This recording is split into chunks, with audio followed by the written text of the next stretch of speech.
Good morning everyone, स्वागत है आपका हमारे YouTube channel KVM study tutorial पर। आज हम लोग देखेंगे क्लास 10 साइंस का चैप्टर नंबर 12 इलेक्ट्रिसिटी, जिसमें आज हमारा टॉपिक है factor affecting the resistance of a conductor. मतलब कौन कौन सा ऐसा फैक्टर है जो अफेक्ट करती है कंडक्टर को रेसिस्टेंस के लिए, मतलब रोकने के लिए, रोकने की क्षमता को बढ़ाने के लिए, यानी रेसिस्टिविटी को यानी रेसिस्टेंस को इंक्रीज करने में कौन कौन सा ऐसा फैक्टर है जो अफेक्ट करता है कि उस पर डिपेंड करता है कि आप रेसिस्टेंस को बढ़ाओ घटाओ या किन चीज पर वो डिपेंड करता है। आज हम लोग उनको देखने वाले हैं। तो सबसे पहला जो टॉपिक है इसमें, सबसे पहली जो फैक्टर है वो है लेंथ ऑफ द कंडक्टर की लेंथ क्या करती है। कंडक्टर की लेंथ जितनी लंबी होगी, लंबाई जितनी बड़ी होगी किसी भी कंडक्टर की, तो उसमें जो रेसिस्टेंस होगा उतना ही ज्यादा होगा। यानी रेसिस्टेंस जो है वो सीधा सीधा डिपेंड करता है किस पर, लेंथ पर। आप लंबाई बढ़ाते चलो तो रेसिस्टेंस बढ़ता चला जाएगा। ये थोड़ा फील करने वाली बात है। सोचिए, एक सड़क बहुत लंबी है और भीड़ भाड़ वाली है, बहुत लंबी है और भीड़ भाड़ वाली सड़कें हैं या रोड है, तो उससे चलने में या यात्रियों को निकलने में ज्यादा कठिनाई होगी। तो वही है कि जब लेंथ बहुत बड़ा है और लेंथ बड़ा होगा तो रोकने की क्षमता भी क्या हो जाएगी, बढ़ जाएगी। यानी जब कंडक्टर को हम बड़ा करेंगे तो उसका आइटम, उसमें आइटम होगा, जितना बड़ा करेंगे तो कोई भी चीज आइटम से बना होगा तो आइटम तो बढ़ेगा। जैसे ही आइटम बढ़ेगा तो इलेक्ट्रॉन को निकलने में उतनी ही कठिनाई होगी। तो जितनी लेंथ हम लोग बढ़ाते चलेंगे रेसिस्टेंस हमारा उतना बढ़ता चला जाएगा। तो हम कहते हैं कि लेंथ पर डिपेंड करता है, यानी कंडक्टर के लेंथ पर डिपेंड करता है कि रेसिस्टेंस कैसा होने वाला, कम होने वाला या ज्यादा होने वाला है। ठीक है, तो फर्स्ट ये हुआ कि लेंथ पर डिपेंड करता है। किस पर डिपेंड करता है, लेंथ पर डिपेंड करता है। इसको हम लोग मान लेते हैं पहला। फिर दूसरा कह रहा है थिकनेस ऑफ द कंडक्टर यानी area of cross section. Area of cross section का मतलब है तार कितनी मोटी है। मान लीजिए ये मार्कर एक तार के जैसा है, तो मार्कर की जो मोटाई है ये हमारी थिकनेस होगी। इसको हम लोग एरिया ऑफ क्रॉस सेक्शन कहते हैं, एरिया ऑफ क्रॉस सेक्शन कहते हैं। तो कितनी मोटी है, यदि सड़कें ज्यादा मोटी है, ज्यादा चौड़ी, लंबी चौड़ी है, मतलब उनमें एरिया ज्यादा है, तो भीड़ भाड़ भी है तो निकलने में थोड़ा आसानी हो जाएगा क्योंकि रास्ता सबको सेपरेट मिल जाएगा। ठीक है, तो उसके थिकनेस पर डिपेंड करता है और ये थिकनेस ना इनडायरेक्टली प्रोपोर्शनल होता है। इसका मतलब क्या हुआ, रेसिस्टेंस जो है इनडायरेक्टली प्रोपोर्शनल है एरिया ऑफ क्रॉस सेक्शन का। किसका, एरिया ऑफ क्रॉस सेक्शन का। इसका मतलब क्या होगा, यदि सड़कें मोटी होगी या जगह उनमें बहुत ज्यादा होगा तो उनसे चलने में आसानी होगी। यदि एरिया ऑफ क्रॉस सेक्शन कम होगा, यदि एरिया ऑफ क्रॉस सेक्शन कम होगा तो रेसिस्टेंस ज्यादा हो जाएगा। रेसिस्टेंस क्या हो जाएगा, ज्यादा। लेकिन यदि एरिया ज्यादा होगा तो रेसिस्टेंस क्या हो जाएगा, कम हो जाएगा। एरिया ज्यादा होगा तो रेसिस्टेंस कम हो जाएगा। यानी तार यदि ज्यादा मोटी है, तार ज्यादा मोटी है, एरिया ऑफ क्रॉस सेक्शन उसका ज्यादा है, तो उसमें रेसिस्टेंस कम मिलेगा, रोकने की क्षमता कम होगी। इलेक्ट्रॉन किधर न किधर से अपना रास्ता खोज लेगी जाने के लिए, तो उस पर डेविएशन कम होगा, मतलब रोकेगा, रोक जो पाएगा उसको कम रोक पाएगा। यानी उसमें जो इलेक्ट्रॉन फ्लो करेगा उस फ्लो को कम कर पाएगा। ठीक है, क्योंकि जगह बहुत ज्यादा है। मान लो यहाँ से जा रहा है, सामने कोई आइटम पड़ा है तो बगल में जगह है तो बगल से निकल जाएगा। ठीक है, इसी तरह यदि ज्यादा मोटी क्रॉस सेक्शन एरिया है, एरिया ज्यादा है तार का, तो वो साइड से निकल जाता है। यानी लेंथ पर सीधा सीधा डिपेंड किया, रेसिस्टेंस लेंथ पर सीधा सीधा डिपेंड करता है, जबकि एरिया ऑफ क्रॉस सेक्शन पर सीधा डिपेंड नहीं करता। मतलब एरिया कम रहेगा तो रेसिस्टेंस बढ़ जाएगा और एरिया ज्यादा रहेगा तो रेसिस्टेंस कम जाएगा। मतलब इनके जस्ट उल्टे हैं। यदि आप बढ़ो, एरिया बढ़ेगा तो रेसिस्टेंस घट जाएगा, यदि एरिया कमेगा तो रेसिस्टेंस बढ़ जाएगा। ऐसा है। इसको मान लेते हैं हम लोग इक्वेशन नंबर 2। इसको मान लेते हैं इक्वेशन नंबर 2। फिर तीसरा कह रहा है कि नेचर ऑफ द कंडक्टर। सबसे ज्यादा इंपॉर्टेंट है किसी भी कंडक्टर का नेचर। आप बताओ, लकड़ी से हम इलेक्ट्रिसिटी को पास करवाने लगे तो पास करेगा क्या, नहीं करेगा। किसी भी प्लास्टिक से इलेक्ट्रिसिटी को पास करवाने लगे तो नहीं करेगा। इस मार्कर से हम इलेक्ट्रिसिटी पास करवाना चाहेंगे तो पास करेगा? नहीं करेगा। क्यों नहीं करेगा? क्योंकि इसका मटेरियल जो है, इस मार्कर का जो मटेरियल है वो इलेक्ट्रॉन को अपने में से फ्लो होने देगा ही नहीं। तो वो नेचर पर डिपेंड करता है, और बहुत ज्यादा ही नेचर पर डिपेंड करता है कि नेचर कैसा है। कॉपर अपने में से इलेक्ट्रिसिटी को पास होने देता है। इसका मतलब कॉपर की जो नेचर है वो इलेक्ट्रॉन को पास करने देने वाली है। लेकिन लकड़ी हो गया, प्लास्टिक हो गया, ये सारा चीज अपने में से इलेक्ट्रॉन को पास होने देता ही नहीं। जब इलेक्ट्रॉन पास नहीं होगा तो हमारी इलेक्ट्रिसिटी भी पास नहीं होगी, इलेक्ट्रॉन भी पास नहीं होगा और बिजली नहीं जाएगी। ठीक है, तो पूरा का पूरा किस पर डिपेंड करता है? इस तीनों में सबसे ज्यादा किस पर डिपेंड करता है? नेचर पर, कि नेचर कैसा है। यदि नेचर ठीक है, नेचर ठीक है का मतलब क्या हुआ? जो इलेक्ट्रिसिटी को कंडक्ट करने देने वाला है यदि वो है तो उस पर डिपेंड करेगा। ठीक है, तो नेचर ऑफ द कंडक्टर पर डिपेंड करता है। अब हम यदि इक्वेशन फर्स्ट और सेकेंड को क्लब कर दें, एक साथ ला दें, तो हमारा आर डायरेक्टली प्रोपोर्शनल हो जाएगा लेंथ का और इनवर्सली प्रोपोर्शनल हो जाएगा किसका? L अपॉन ए का। यानी रेसिस्टेंस लेंथ पर सीधा सीधा डिपेंड करता है और एरिया पर इनडायरेक्टली डिपेंड करता है कि एरिया घटे तो लेंथ बढ़े, एरिया घटेगा तो रेसिस्टेंस बढ़ेगा और एरिया बढ़ेगा तो रेसिस्टेंस घटेगा। ऐसा हुआ। लेकिन लेंथ बढ़ाओ तो रेसिस्टेंस बढ़ेगा, लेंथ घटाओ तो रेसिस्टेंस घटेगा। ऐसा है। जब इन दोनों को हम लोग क्लब कर दिए तो आर प्रोपोर्शनल हुआ L बाई ए का। यहां से प्रोपोर्शनैलिटी का साइन हटाते हैं, यहां से प्रोपोर्शनैलिटी का साइन हटाएंगे तो हमारे पास निकल के आ जाएगा आर इक्वल्स टू, प्रोपोर्शनैलिटी का साइन हटाते तो इक्वल्स टू का साइन आते हैं, और प्रोपोर्शनैलिटी हटाने के साथ इक्वल्स टू और साथ में एक कांस्टेंट लाना पड़ता है। तो हमने जो यहाँ कांस्टेंट लिया उस कांस्टेंट को कहते हैं रेसिस्टिविटी। अभी हम लोग बताते हैं इसके बारे में। तो इसके साथ जो बराबर लायक इस प्रोपोर्शनल के साइन को हटाने के लिए तो इक्वल्स टू आया और साथ में एक कांस्टेंट आया, फिर जो है L अपॉन ए वो ऐसा ही रह गया, L अपॉन ए। तो ये हमारा एक फॉर्मूला बन गया, और ये फॉर्मूला जो रेसिस्टेंस का है वो अपना खुद का है, ड्राइव्ड फॉर्मूला नहीं है। लेकिन ओम्स लॉ से जो हम लोग रेसिस्टेंस का फॉर्मूला निकाले थे वो ड्राइव्ड फॉर्मूला था। और ये जो रेसिस्टेंस का फॉर्मूला है अपना नेचर से आया है कि रेसिस्टेंस क्या है, एक्चुअल में करता क्या है रेसिस्टेंस। अब हम लोग इस कांस्टेंट के बारे में जानते हैं कि ये एक क्या है। ये एक कांस्टेंट है जिसको हम रेसिस्टिविटी कहते हैं। क्या कहते हैं? रेसिस्टिविटी कहते हैं। और इसको हम लोग पढ़ते हैं रो। क्या पढ़ते हैं? इस साइन को क्या पढ़ते हैं? रो। ये जो लिखा हुआ है साइन कुछ ऐसा, इसको हम लोग रो पढ़ते हैं। रो को हम लोग रेसिस्टिविटी कहते हैं। रेसिस्टिविटी मतलब हुआ रोकने की क्षमता, नेचर, रोकने की क्षमता। मतलब किसी चीज में रोकने की क्षमता ज्यादा होगा तो वो चीजों को रोकेगा भी ज्यादा। कोई व्यक्ति कहता है कि हम ज्यादा खाते हैं तो इसका मतलब उनमें खाने की क्षमता ज्यादा है। यदि किसी चीज में रोकने की क्षमता ज्यादा है तो वो रोकेगा भी ज्यादा। कोई व्यक्ति कहता है कि प्लास्टिक की रेसिस्टिविटी ज्यादा है। प्लास्टिक की रेसिस्टिविटी ज्यादा होने के कारण प्लास्टिक, लकड़ी या और ऐसे मटेरियल जो अपने में से इलेक्ट्रॉन को फ्लो होने नहीं देता है उसका रेसिस्टिविटी ज्यादा होता है, उसमें रोकने की क्षमता, इलेक्ट्रॉन को रोकने की क्षमता ज्यादा होता है। तो रेसिस्टिविटी ज्यादा हुआ, रेसिस्टिविटी जैसे ही ज्यादा हुआ तो हमारा जो रेसिस्टेंस होगा वो अपने आप ज्यादा हो जाएगा, उससे इलेक्ट्रॉन बह ही नहीं पाएगी, फ्लो ही नहीं हो पाएगा। तो सीधा सीधा किस पर डिपेंड करता है? नेचर पर भी डिपेंड करता है, यानी रेसिस्टिविटी पर। रेसिस्टिविटी का मतलब ही होता है रोकने की क्षमता, रोकने की क्षमता, रोकने की कैपेबिलिटी, क्षमता। मतलब कितनी क्षमता है कि उसको रोक पाए।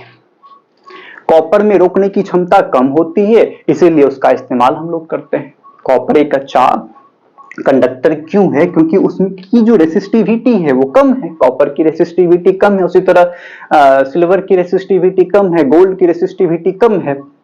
ठीक है, लेकिन ज्यादा कॉस्ट हो जाने के कारण सिल्वर गोल्ड की उसका इस्तेमाल हम लोग तार के रूप में नहीं करते हैं। ठीक है, लेकिन उससे चीफ एंड बेस्ट में आ जाता है कॉपर, तो उसका हम लोग इस्तेमाल करते हैं। हर एक अप्लायंसेस में लगभग उन्हीं का इस्तेमाल किया जाता है। ठीक है, तो रेसिस्टिविटी पर डिपेंड करती है रेसिस्टिविटी को सिंबल जो देते हैं वो रो होता है, यानी रेसिस्टेंस का एक अपना फॉर्मूला निकल के आ गया, रो आर बराबर rho L by A. Rho L by, इस चीज को समझते हैं थोड़ा और। रेसिस्टिविटी क्या हो गया, rho L by A, rho L by A, r बराबर rho L by A, r बराबर rho L by A, r बराबर rho L by a. Resistance length पर डायरेक्टली डिपेंड करता है। अभी हम लोग देखे थे कि रेसिस्टेंस लेंथ पर डायरेक्टली डिपेंड करता है, कि लेंथ बढ़ाओगे रेसिस्टेंस बढ़ जाएगा, लेंथ घटाओगे रेसिस्टेंस घट जाएगा। लेकिन एरिया क्रॉस सेक्शन में, यानी एरिया पर, थिकनेस पर, थिकनेस कम करोगे रेसिस्टेंस बढ़ जाएगा, थिकनेस बढ़ाएंगे रेसिस्टेंस घट जाएगा। तो ऐसा हुआ, यानी एरिया पर इनडायरेक्टली डिपेंड करता है। अब आई नेचर पर, कि नेचर कैसा है। यदि चीजों की लेंथ कम या ज्यादा है भी तो कोई फर्क नहीं पड़ता, लेकिन यदि नेचर ही नहीं है, लकड़ी का टुकड़ा बहुत छोटा सा लिए, प्लास्टिक का टुकड़ा बहुत छोटा सा लिए, ये मार्कर इतना, ठीक है, और इससे हम कह रहे हैं कि इलेक्ट्रिसिटी फ्लो हो, करंट बहे, तो क्या बह पाएगी नहीं, क्योंकि इसका नेचर नहीं है बहाने वाला, इसकी नेचर नहीं है कि इलेक्ट्रॉन इससे पास करे। तो वो पूरा का पूरा किस पर डिपेंड करेगा, नेचर पर डिपेंड करेगा, यानी रो पर डिपेंड करेगा, रेसिस्टिविटी पर डिपेंड करेगा, कि चीजों की नेचर है कि इलेक्ट्रिसिटी को अपने में से फ्लो होने दे। तो यदि उसकी नेचर होगी तो बहने देगी, यानी फ्लो होने देगा, नेचर नहीं होगी तो फ्लो होने नहीं देगा। यानी कि पूरा की पूरा रेसिस्टेंस जो है पूरा का पूरा किस पर डिपेंड करता है, रो पर डिपेंड करता है, यानी रेसिस्टिविटी पर डिपेंड करता है। रेसिस्टिविटी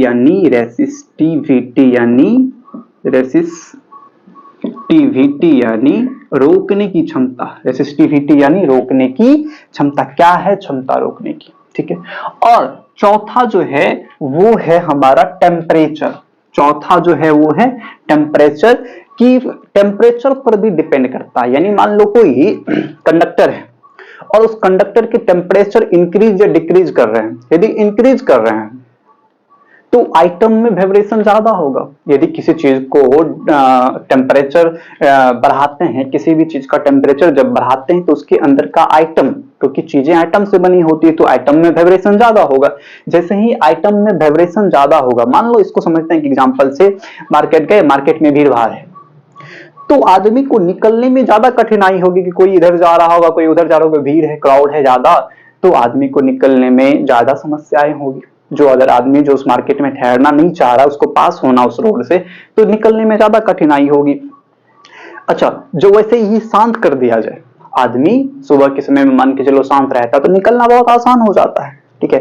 तो वो टेम्परेचर पर सीधा सीधा डिपेंड करता है, कि यदि टेम्परेचर ज्यादा है, यदि टेम्परेचर ज्यादा है, टेम्परेचर ज्यादा होने के कारण रेसिस्टेंस, टेम्परेचर ज्यादा होने के कारण रेसिस्टेंस घट जाता है। टेम्परेचर जैसे ही ज्यादा करेंगे तो रेसिस्टेंस घट जाएगा, और टेम्परेचर कम करेंगे तो रेसिस्टेंस बढ़ जाएगा, रेसिस्टेंस बढ़ जाएगा। टेम्परेचर कम करेंगे तो रेसिस्टेंस भी क्या हो जाएगा, कम हो जाएगा, रेसिस्टेंस भी क्या हो जाएगा, कम हो जाएगा। और टेम्परेचर बढ़ाने पर रेसिस्टेंस क्या हो जाएगा, बढ़ जाएगा। यानी टेम्परेचर पर भी डिपेंड करता है, ठीक है। लेकिन सबसे ज्यादा जो डिपेंडेंसी है वो किस पर, नेचर पर, यानी रेसिस्टिविटी पर डिपेंडेंसी है।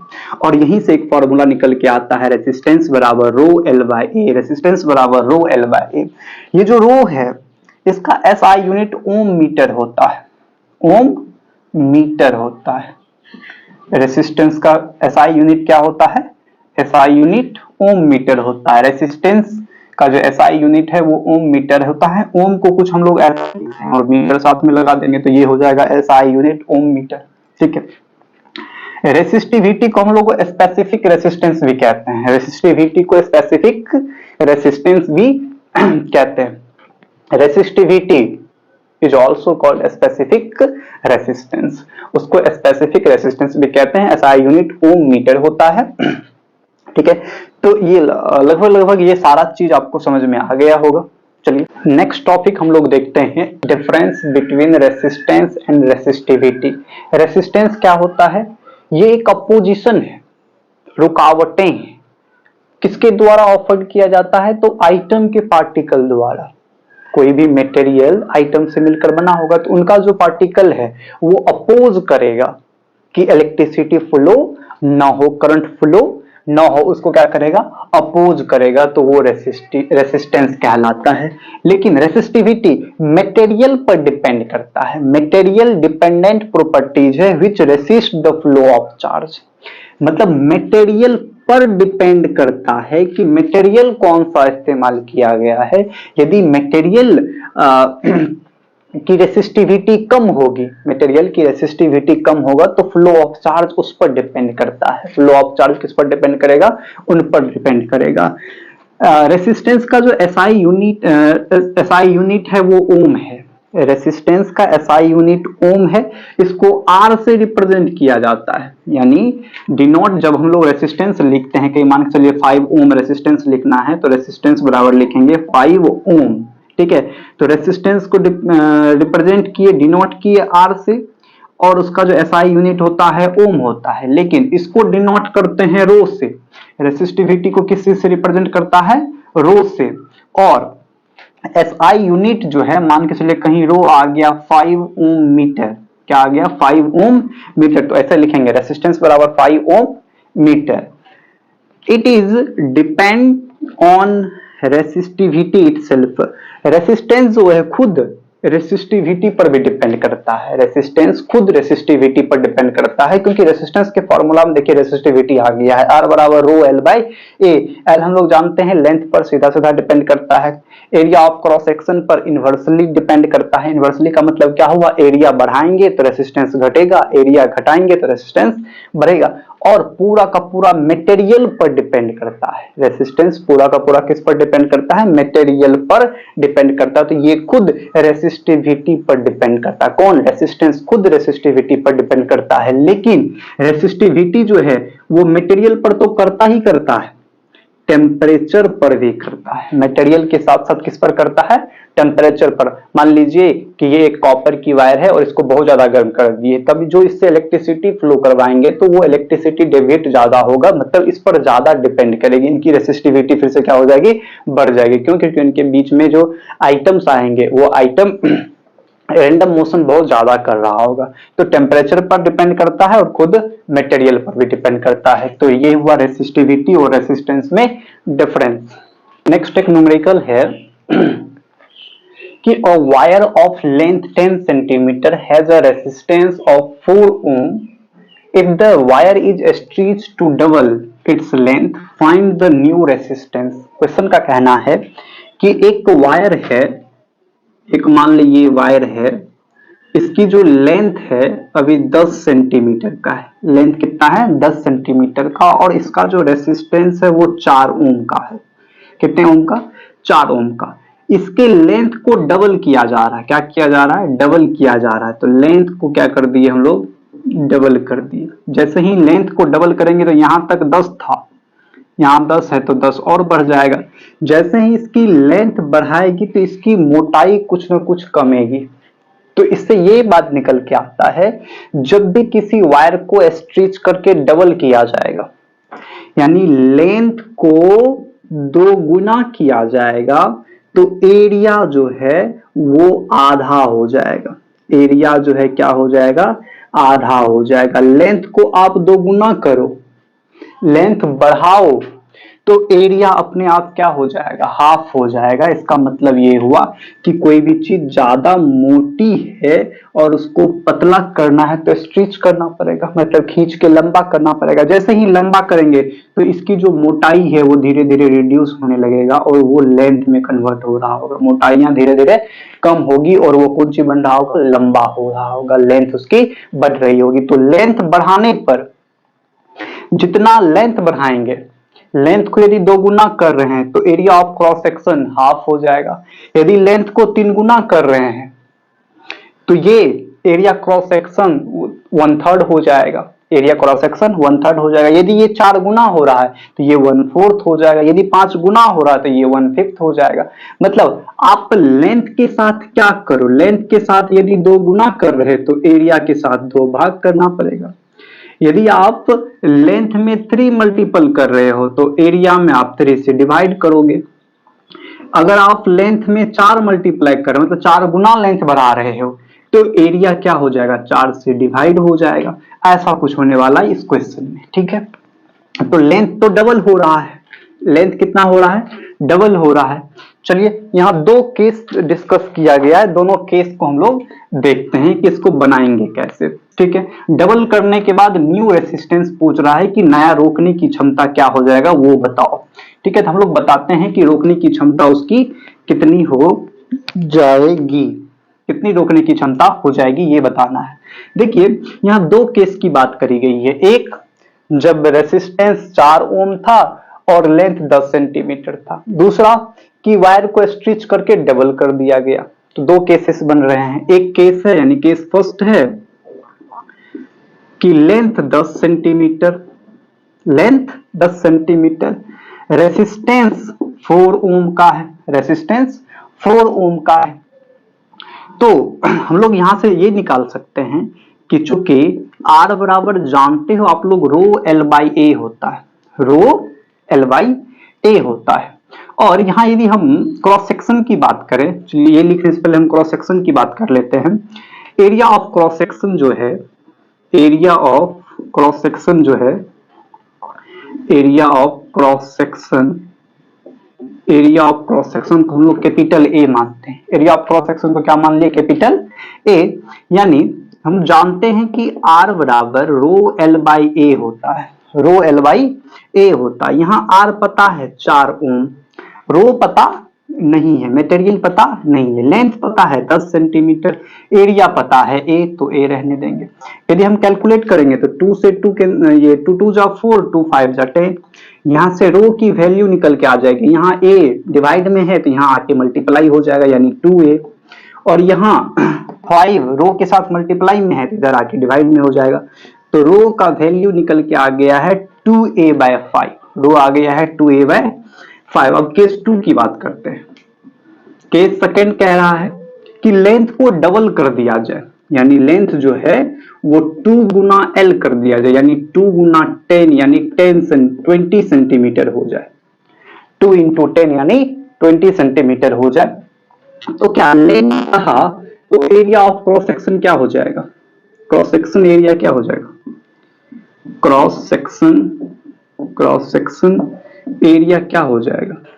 पहले ए था तो ये जब डबल हुआ तो ये 2 से भाग हो जाएगा, ठीक है।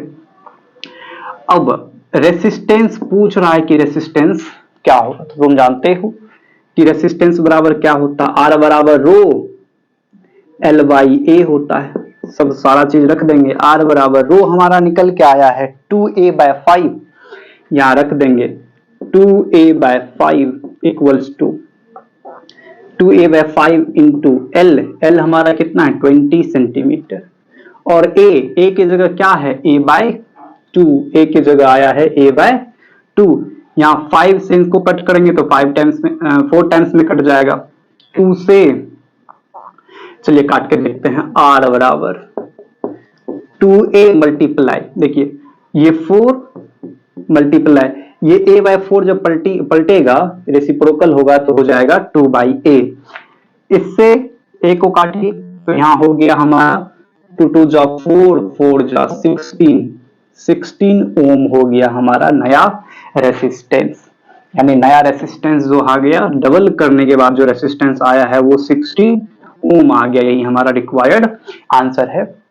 फिर से समझ लेते हैं एक बार इसको कि एक वायर है जिसकी लेंथ 10 सेंटीमीटर है और रेसिस्टेंस 4 ओम है।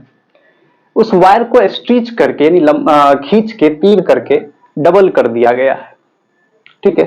तो न्यू रेसिस्टेंस बताओ क्या है। तो फर्स्ट केस में कह रहा है कि लेंथ 10 सेंटीमीटर है, रेसिस्टेंस 4 ओम है, तो एरिया क्रॉस सेक्शन मान लिए कि ए होगा, पता नहीं है तो मान लिए कि ए होगा।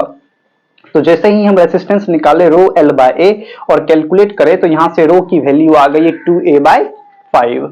फिर सेकंड केस में कह रहा था कि लेंथ को डबल कर दिया जाए, तो लेंथ को क्या कर दिए, डबल कर दिए, तो लेंथ हो गया 20 सेंटीमीटर का। जैसे ही लेंथ डबल हुआ तो एरिया क्रॉस सेक्शन आधा हो जाएगा, एरिया पहले a था अब a बाय 2 हो गया।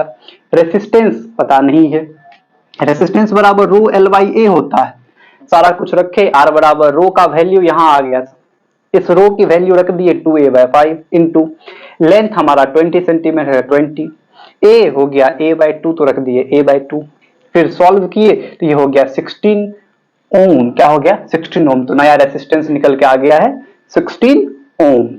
नेक्स्ट न्यूमेरिकल है a copper wire of length 2 meter and area of cross section 1.7 into 10 to the power minus 6 meter square has a resistance 2 into 10 raised to power minus 2 meter.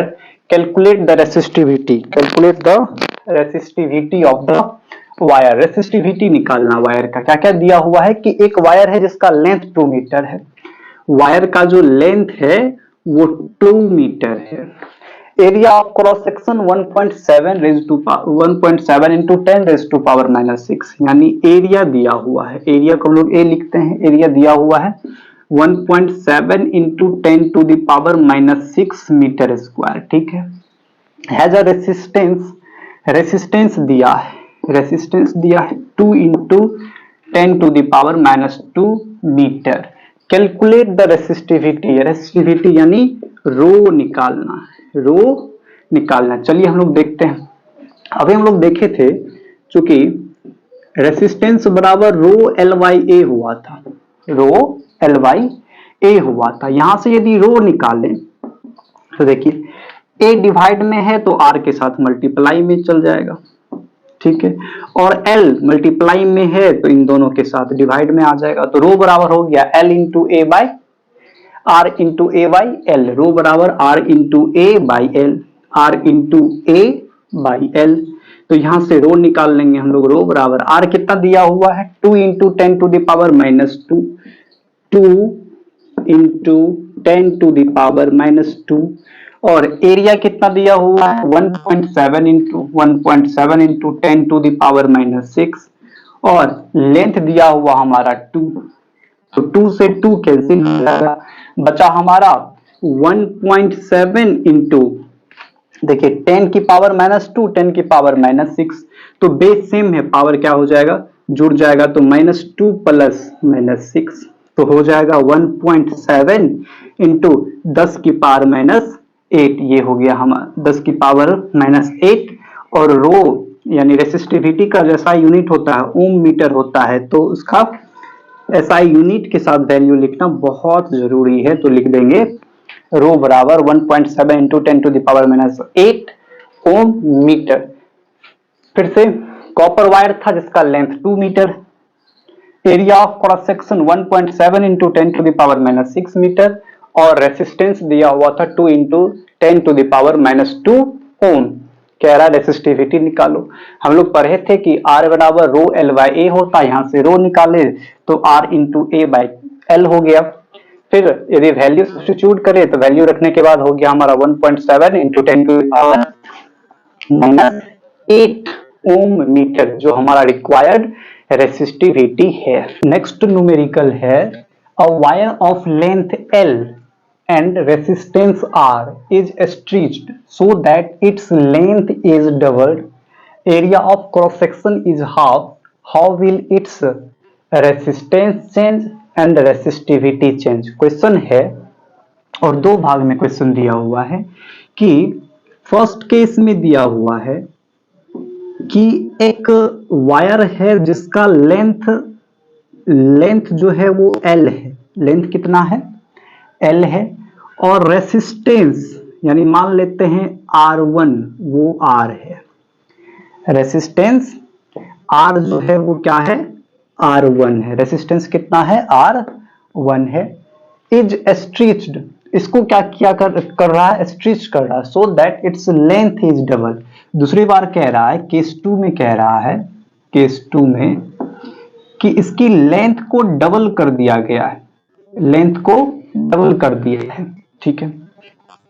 तो area of cross section half, area जो है यदि पहले ए था तो अब ए by 2 हो गया, यानी इधर से एरिया ए है हमारा, एरिया क्या है ए है, तो इधर एरिया ए बाई 2 हो जाएगा। हाउ विल इट्स रेसिस्टेंस, इधर पूछ रहा है कि रेसिस्टेंस क्या होगा, दूसरा पूछ रहा है फर्स्ट में रेसिस्टेंस क्या होगा, दूसरा पूछ रहा है रेसिस्टिविटी में क्या चेंज आएगी, रेसिस्टिविटी में क्या बदलाव आएगा। हम लोग देखते हैं, एल दिया है, आर दिया है, ए दिया हुआ, तो आर बराबर हम फॉर्मूला पर क्या है कि रो एल बाई ए होता है। ठीक है, आर हमको पता है R1, आर पता है R1, रो नहीं पता है, एल पता है कैपिटल एल।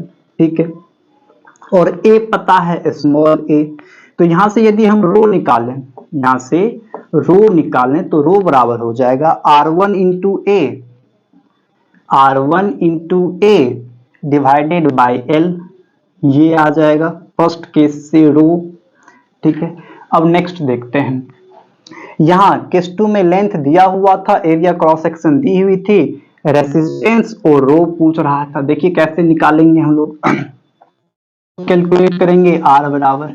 ठीक है, तो आर बराबर क्या जानते हैं, rho L by A, rho L by A. R हमको पता नहीं है, रो पता है यहाँ R1 into A, R1 into small A divided by L, divided by capital L.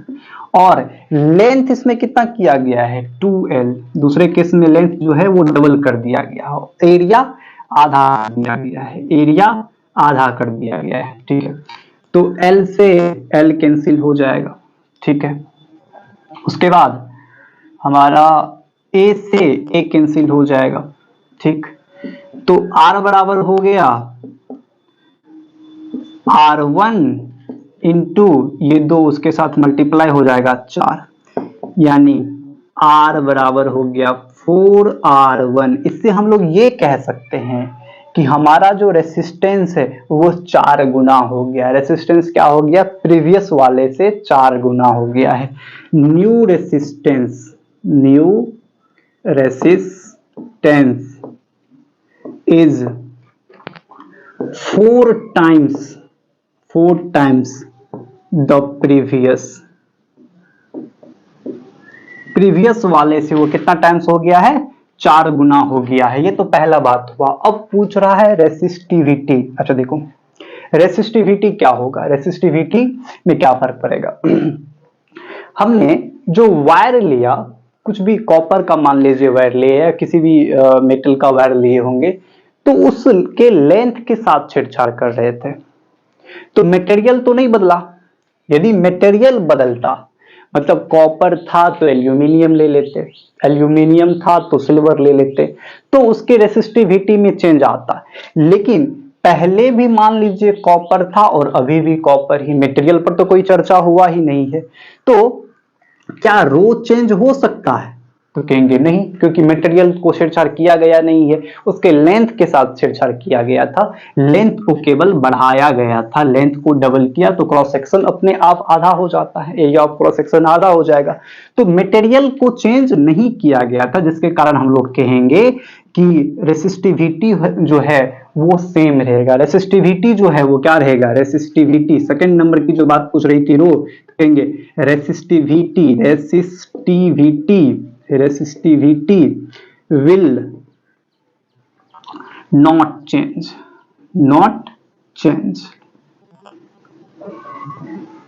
changed।